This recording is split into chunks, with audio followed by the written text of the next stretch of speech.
September 5th, 1945, Ottawa, Canada. World War II ended just 3 days ago. The entire world is celebrating, but one man has no reason to celebrate. His name is Igor Gouzenko, a cipher clerk at the Soviet embassy, and he has just committed treason. He's walking down a calm evening street, but inside he's burning with fear. Pressed against his body, under his shirt, are 109 pages of secret documents.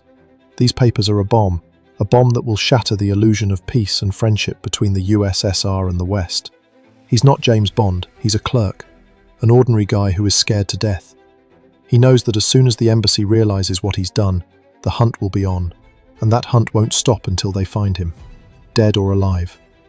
At this very moment, the leaders of America and Britain believe they can be friends with Stalin. They call him Uncle Joe and hope for a long-lasting partnership. They have no idea that all this time, Stalin has been waging his own secret war behind their backs. Igor Gouzenko knows what that war is about. The documents under his shirt are the proof that Soviet spies have infiltrated everywhere, and they are hunting for the most terrifying weapon on the planet, the secret of the atomic bomb. And here he is, with this ticking time bomb against his heart, desperately trying to warn the West. But no one is listening. The newspapers laugh at him. The doors of government ministries are closed. He is one man against the two most powerful intelligence agencies in the world, one that wants to kill him and another that doesn't believe him. This isn't a story about a heroic spy.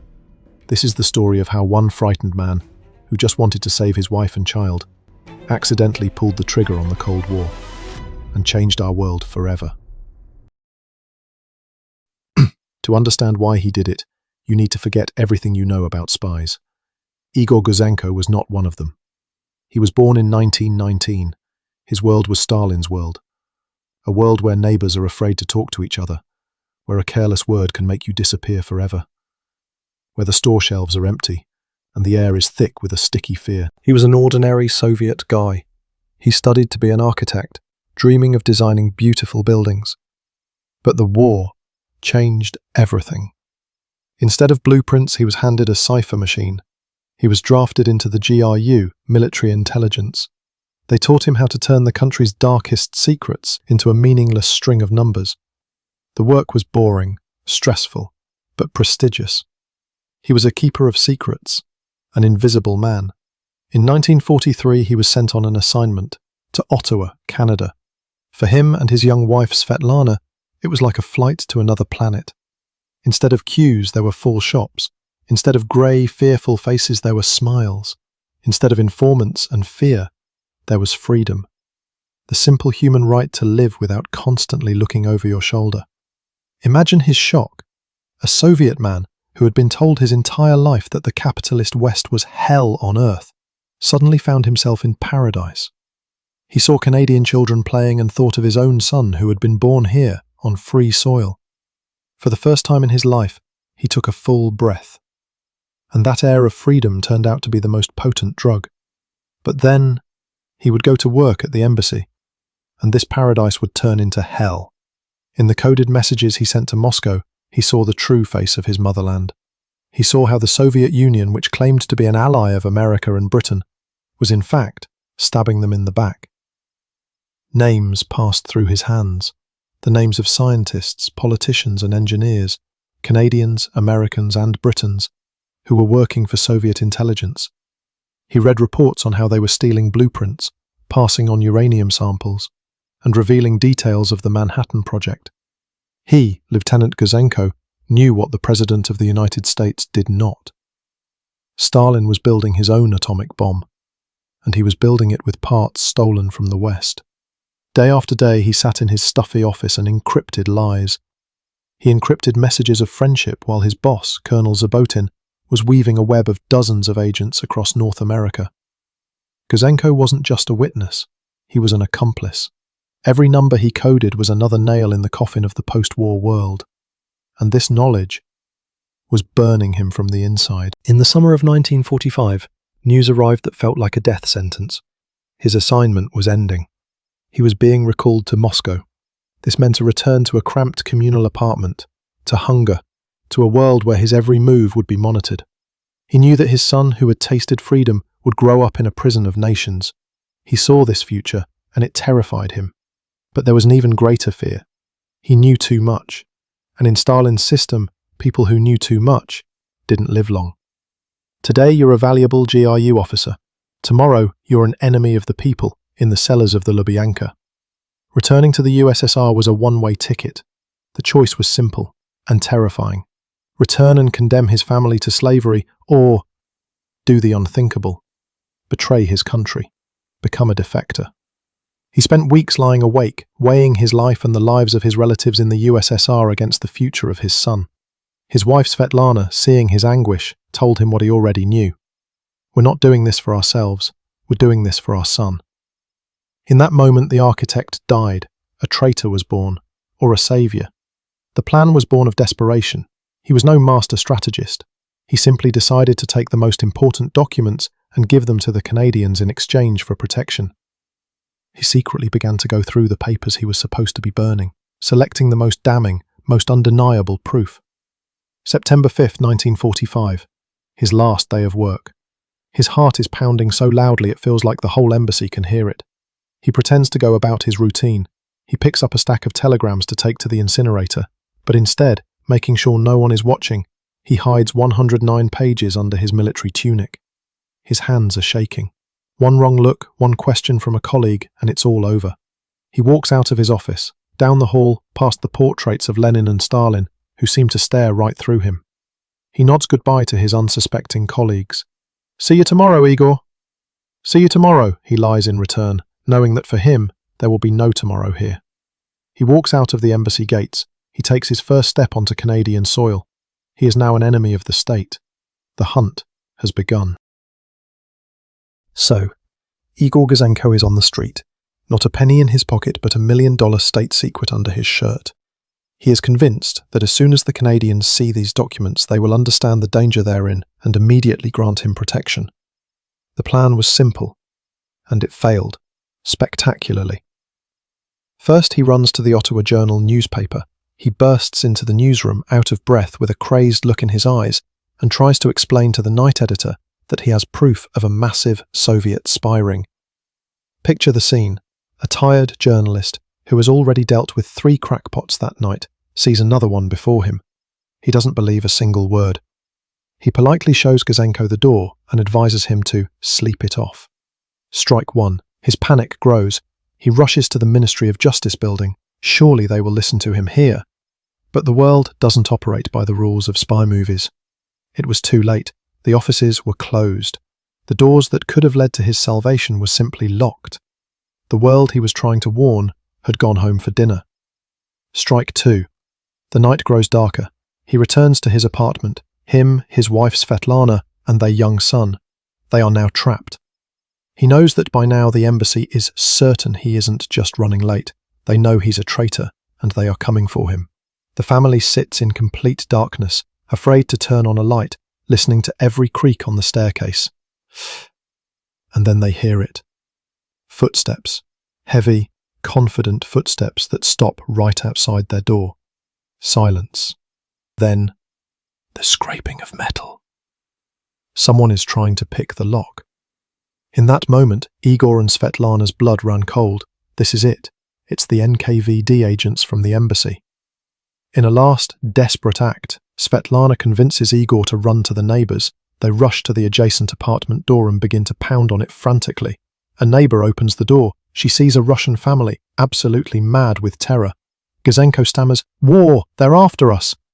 The neighbour hides Svetlana and the child in her apartment, while her husband, a sergeant in the Royal Canadian Air Force, calls the police. What happens next is a scene from an absurd play. 2 ordinary Canadian police constables arrive. They see 4 burly men trying to break down an apartment door. These are men from the Soviet embassy, led by a GRU officer. When the police ask, "What's going on here?"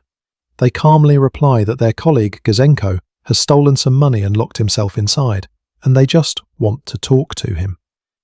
It was a collision of 2 universes. On one side, agents of a totalitarian state for whom the law is a meaningless concept. On the other, Canadian cops for whom the rulebook is everything. "Do you have a warrant?" the officer asks. The Soviet agents look at him like he's an idiot. A warrant? But for the Canadians, it's simple. No warrant, no entry. Politely but firmly, the police ask them to leave. A simple bureaucratic formality. That's what saved Gouzenko's life that night. The Soviet agents, unaccustomed to this, retreat, deciding to deal with it in the morning. The next day, Gouzenko and his family, carrying only their child and the folder of documents, try again to get help. And again, they hit a wall of bureaucracy and disbelief. In despair, he sends his wife and child to hide with friends, while he goes to a naturalization office, hoping for any kind of protection. And only there, when he was ready to give up, does his story finally reach the right ears. The Prime Minister's security service gives the order. An operation begins. On the evening of September 6th, nearly 24 hours after his defection, Canadian intelligence and police pick up Igor Gouzenko and his family and hide them at a secret location outside Ottawa. The longest night of his life was over. He had survived, and the bomb under his shirt was about to detonate. So Gouzenko is safe, but for the Canadian government, a nightmare is just beginning. When Prime Minister Mackenzie King saw the documents Gouzenko brought, he was in shock. This was not just a few names, this was a blueprint for the total infiltration of the Western world by Soviet intelligence. Imagine a table with 109 documents spread across it. Here are coded messages with the names of agents. Here are diagrams of how data was passed. Here are detailed reports on the work of the British-Canadian atomic project. The papers contained the names of a member of Parliament, high-ranking officials, and, most terrifyingly, the name of British physicist Alan Nunn May. This man had passed samples of uranium-235 and detailed blueprints of the atomic bomb to the USSR. In essence, he had handed Stalin the key to the most destructive weapon on Earth. Canada's Prime Minister, Mackenzie King, wrote in his diary, "It is like a bomb on top of everything else." He understood perfectly. To make this information public would be to publicly accuse his recent ally Stalin of a monstrous betrayal. It was a direct path to a new global conflict. For weeks, the Canadian government sat on this powder keg, unsure of what to do. The news travelled through secret channels to US President Harry Truman and British Prime Minister Clement Attlee. For them, it was a cold shower. Their entire post-war policy was built on the idea that they could negotiate with the Soviet Union, and now it turned out that Uncle Joe had been seeing them not as allies, but as enemies, shamelessly stealing their most protected secrets all along. The masks were off. The illusion of friendship had crumbled. It became clear that the world hadn't become safer after defeating Hitler. It had just traded one totalitarian enemy for another. The Gouzenko affair became the undeniable proof the hawks in the West needed to convince everyone. You can't negotiate with the USSR. You can only contain it. And the chain reaction began. First, a wave of arrests swept across the Western world. Based on Gouzenko's documents, 39 people were arrested, and 11 of them, including the Member of Parliament and the atomic physicist, were sent to prison.